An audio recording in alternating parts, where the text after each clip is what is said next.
Welcome back, everyone. We are talking Virgin Voyages this time for next summer. And it's funny because this year we're talking about pretty much staycationing one way or the other, even on a cruise, if you like, which you can do with Virgin as well, which you'll see on one of the other shows. But come next year, we're going full-on holiday mode. And here to talk about Resilient Lady, which is going to be the third in the Virgin Voyages fleet, is Shane Riley. And you're here in the room, yes, which is real life. Just a bit... No screen. No screen, no nothing, no mask. It's absolutely brilliant. And that kind of signals to all of us a return to, let's call it, normality in inverted commas. Exactly. Which is a lovely, lovely prospect. And I know lots of people are champing at the bit to get on Scarlet Lady this year for one of the summer soirees that are proving massively popular. So we're looking ahead, as you are as well, because there's a third ship arriving in the Virgin Voyages fleet. Yes, the number one's just about to go. The first one, Scarlet Lady, is about to set sail, and then we will be. We're already talking about the third one, and in not too distant future, we'll talk about the fourth. So there's no slowing down. So I know. We're just delayed, not slowing down. It's amazing, isn't it? I mean, completely apt name, Resilient. She had to be called Resilient Lady. Yeah, really, so we had loads of options, obviously, for the name of the ship, and all of our ships are lady ships, so they're always something lady.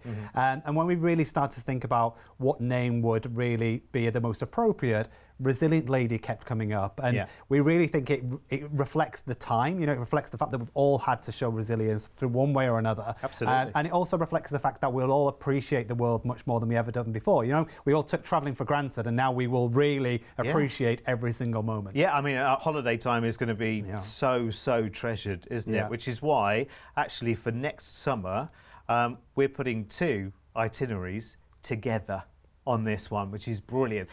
All starts on the 13th of August next year, and we're flying to Athens first.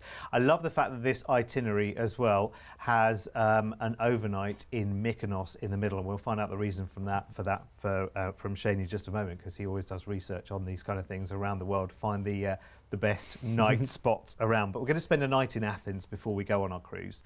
We're doing two cruises here, really, aren't we? Which is amazing, because I think, you know, Virgin and every holiday company has realised that actually when it comes to next year, people want a holiday, not just a holiday. And we're definitely seeing people wanting to go for longer and splurging a little bit more and spending more further up the ship and looking to take suite accommodation. So that's definitely a trend for next year. So obviously Scarlet Lady I've personally seen, and one of the few who has actually so far. Resilient Lady along the same kind of so vibe. she will be a sister ship, so the venues, etc., will be the same. So our principle is the fact that we've got so much choice on board, you'll never get it done in one holiday.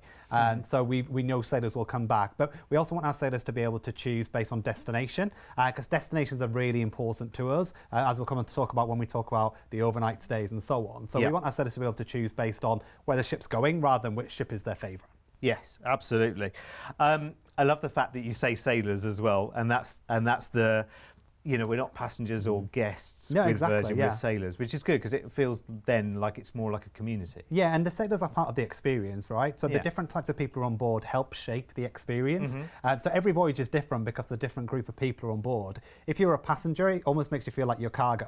And if you're a guest, it makes you feel like you're in someone else's home. So sailors, it is definitely more in keeping in the Virgin mentality of you're with us and you're part of the experience. In terms of people who might be watching the footage right now and thinking to themselves, okay, who is Virgin kind of pointed towards? Because it's adults only, we know. But are we talking about a younger crowd, an older crowd, somewhere in the middle? Who are we talking? Yeah, so the minimum age is 18. So we've really curated an experience which is adult by design. So you're in. But we really think our sailors are looking for a zest for life. So our people, our sailors, the people who love the experience are people that love high quality food, because everything is made fresh from scratch on board. We have over 20 different eateries, every one of them with their own kitchen, which means everything is made to order, nothing is pre-plated.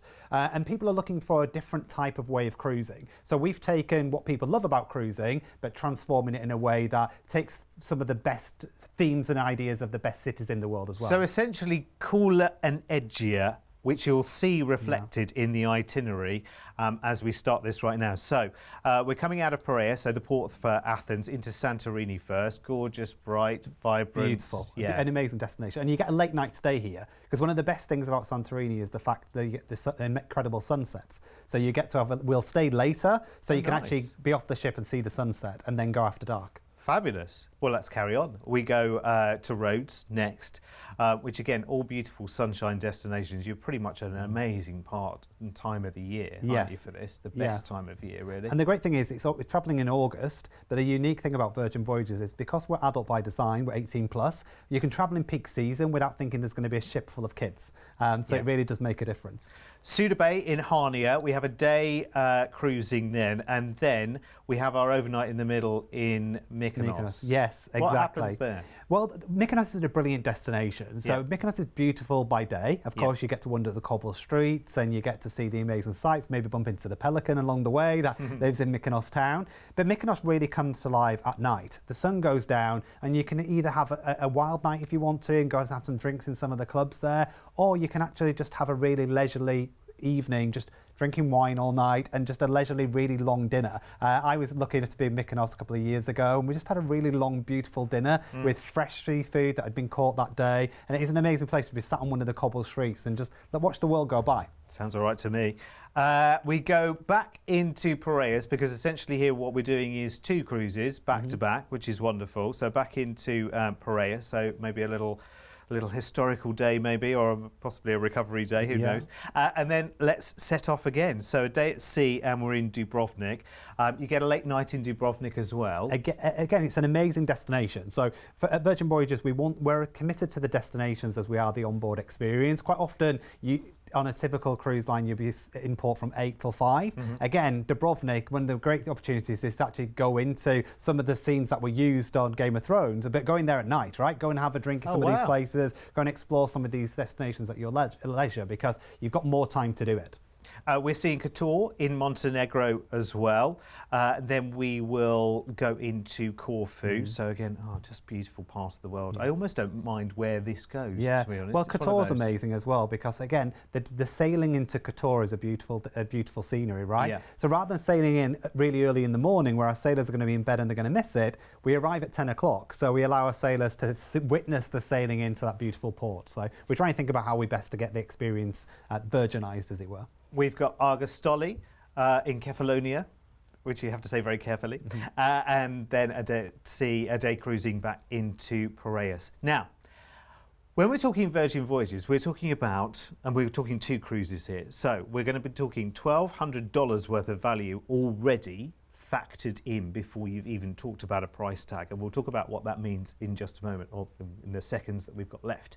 So let me show you the price tag right now, because at $2,799 you've got 2 of the most incredible weeks of cruising with so much factored in. Remember, all of your dining is factored into that, Wi-Fi, gratuities are factored into that, fitness classes are factored into that, and so much more as well as a basic, which is incredible. Your flights obviously out to Athens are included as well and back, plus that 1 night stay in Athens as well. Let's get you your details on this one. This is really, really incredible, let me tell you. And you are guaranteed $100 of sailor loot, which is Virgin's equivalent to onboard spend here as well, which is really, really good. I think that's incredible. There is so much value wrapped up in that. And this is an amazing destination. So if you think how much it would cost you just to go to one island and how many destinations you get to visit in Greece, in Croatia and Montenegro, so it's beautiful destinations. And it's not even just the price of the holiday, it's the price of all the other things that you spend while you were on holiday. It's almost like you spend the holiday price over and over and over and over again, isn't it? And you don't here, which is brilliant. Shane, thank you as always. Thank you so much. Always goes so quickly, doesn't it? Yes, it does. Listen, you're going to have to come back. Shane is on some other shows with us right now as well, talking summer soirees on Scarlet Lady out of the UK this summer, which is proving massively popular. And so will this be as well, because this is one of the biggest Virgin Voyages opportunities there is to take an amazing holiday. Enjoy.